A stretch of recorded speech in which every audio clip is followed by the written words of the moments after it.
Picture this.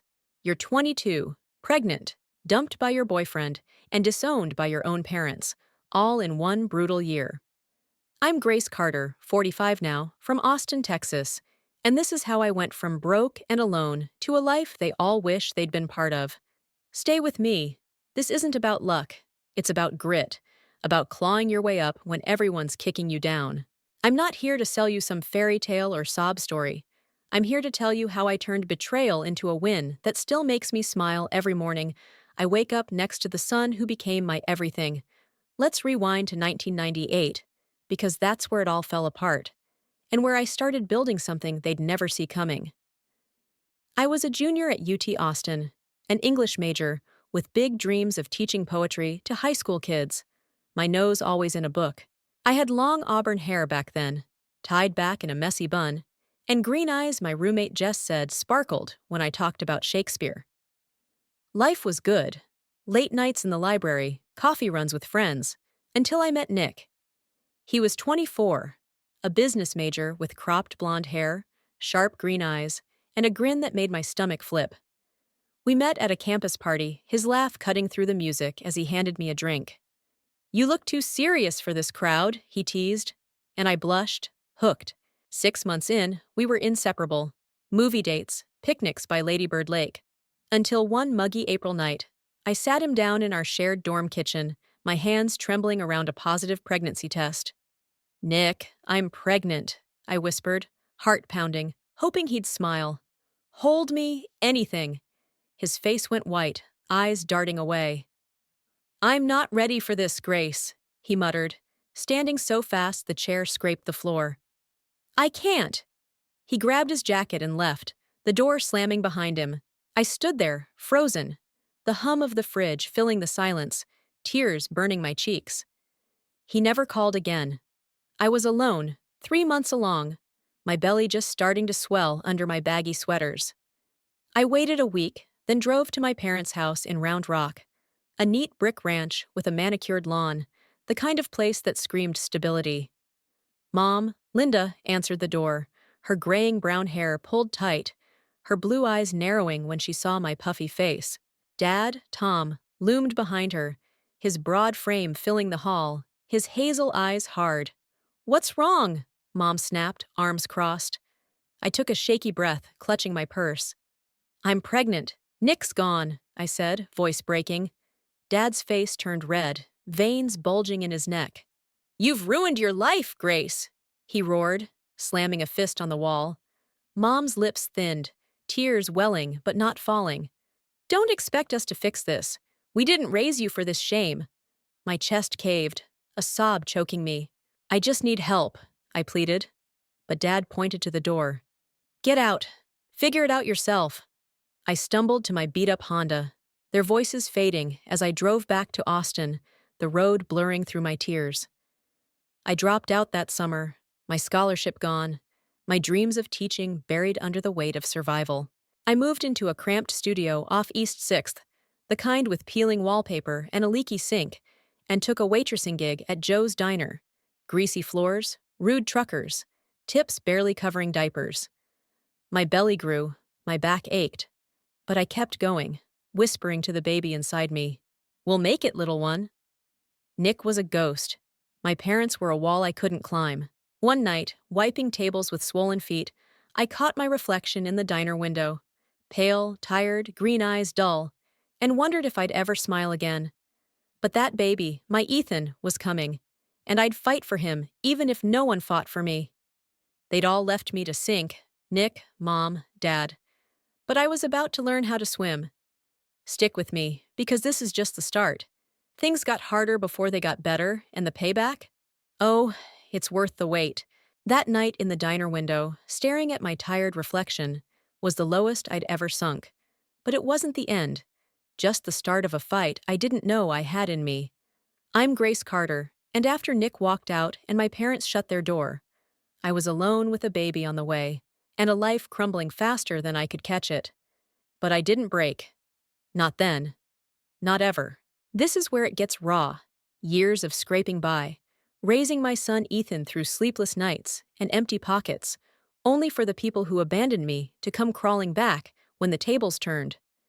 They thought they could erase me, but I built something stronger than their regrets. Let's dive into the mess, because this is where I found my backbone and where they learned they'd picked the wrong woman to cross. Ethan came into the world on a cold December night in 1999, born in a charity ward at St. David's Hospital, his tiny cries cutting through the sterile hum. I named him Ethan James Carter. No Nick in there, just me and my boy. He had my green eyes, wide and curious, and a tuft of dark hair I'd stroke as I rocked him in our creaky apartment. Those first years were brutal. Waitressing at Joe's Diner barely paid the $400 rent. My sneakers worn thin from double shifts. I'd come home at midnight, feet throbbing, and heat up a can of soup, skipping my share so Ethan's formula lasted. Some nights, I'd sit by his crib, watching him sleep, my stomach growling, whispering, "You're worth it, baby." But worth it didn't mean easy.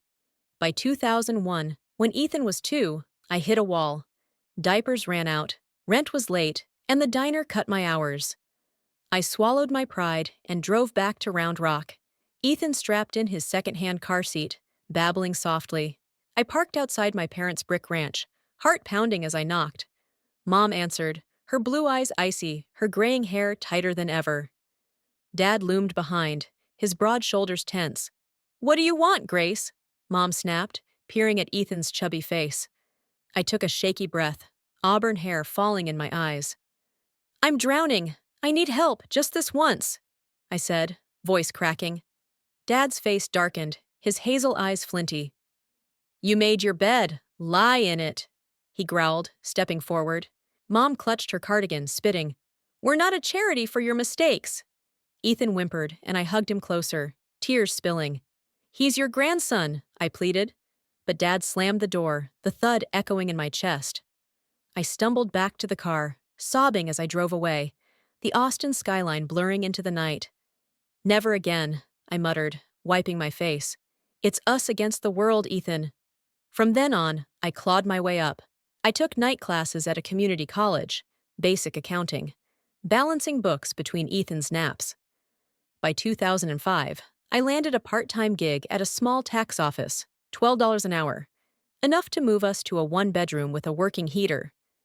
Ethan grew fast.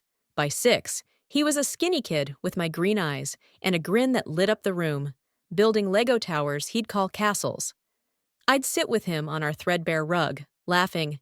"You're my architect, huh?" He'd nod, serious. "Gonna build you a big house, Mama." I'd kiss his forehead, hiding the ache of exhaustion behind my smile. Waitressing faded to weekends, then stopped. I was a full-time bookkeeper by 2010, Ethan in school, my dreams of teaching traded for stability.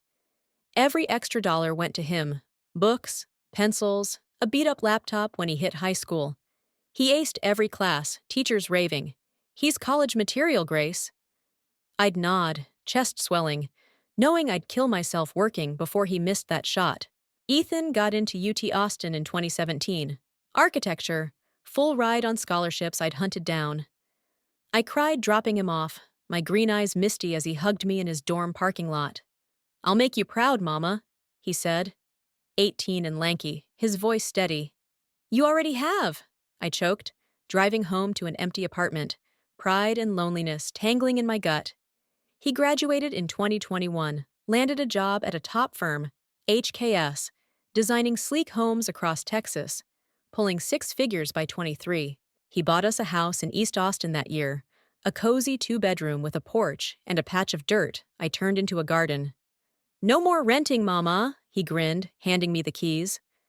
I hugged him, tears soaking his shirt, feeling every late-night shift pay off in that moment. We'd made it, me and my boy, against all odds. Then 2022 hit like a freight train.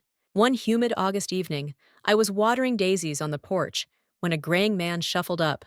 Nick, 48 now. His blonde hair thin, green eyes sunken, skin sallow from sickness. "Grace," he rasped, leaning on a cane. "I'm sorry, I'm Ethan's dad." My stomach lurched, hands tightening on the watering can. "You're nothing to us," I said, voice ice cold, green eyes hard. He stepped closer, desperation cracking his words. I've got liver cancer, months left. Let me in, please. I want to know him. My heart raced, memories of that dorm kitchen flashing, but I stood firm. You had your chance 23 years ago. You don't get to waltz back now. Ethan appeared behind me, tall now, his green eyes narrowing. She's right. Stay away, he said, voice low. Nick's face crumpled, tears welling. I'm dying, Grace. Give me this. I shook my head, shutting the door, my hands trembling, but my resolve steel. He doesn't get to hurt us again, I told Ethan, who nodded, jaw tight. Weeks later, another knock. Mom and Dad this time. Thinner, older, their suburban Polish gone. Dad's plaid shirt hung loose, his hazel eyes avoiding mine. Mom's green dress was faded, her blue eyes pleading. Grace, we were wrong, Dad mumbled, shuffling his feet. Help us! We lost everything! Bad stocks! Mom chimed in. Ethan's our grandson. We want to be family. I laughed, sharp and bitter, auburn hair whipping as I crossed my arms. You didn't want him then. Don't claim him now. I begged you once. You're the beggars today. Dad's face flushed. Mom's lip trembled. Please, Grace, she whispered, but I pointed to the street. Go. I don't owe you a damn thing. They slunk off, heads low, and I slammed the door, chest heaving, a fierce pride burning through me. That was the climax. Nick dying alone, my parents broke and desperate, me standing tall with Ethan by my side. They thought guilt and money would crack me, but I'd built this life brick by brick, and they'd get no piece of it. Their regrets came too late, and mine, I had none. Keep watching. This ends sweeter than you'd guess, and they lose more than they ever dreamed. Slamming that door on my parents felt like dropping a weight I'd carried for decades. I'm Grace Carter, 45 now, and standing there in 2022 with Ethan beside me, I knew I'd won. Not just against Nick's dying pleas, or Mom and Dad's broke desperation, but against every moment they'd left me to drown. They'd all come crawling back. Nick, my ex who ditched me pregnant at 22, and my parents, Tom and Linda, who'd called me a shame and shut me out.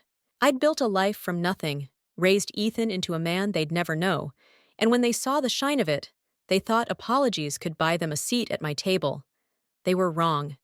This is where it ends. My peace, their ruin, and a moment so sweet it still chokes me up. Let's wrap this up, because the best part's not their fall. It's what I've got left. It's 2024 now, and I'm in our East Austin home, kneeling in the dirt with a trowel, daisies blooming around me like little suns. My auburn hair's more gray than red these days, tied back in a loose bun, but my green eyes feel lighter, unburdened.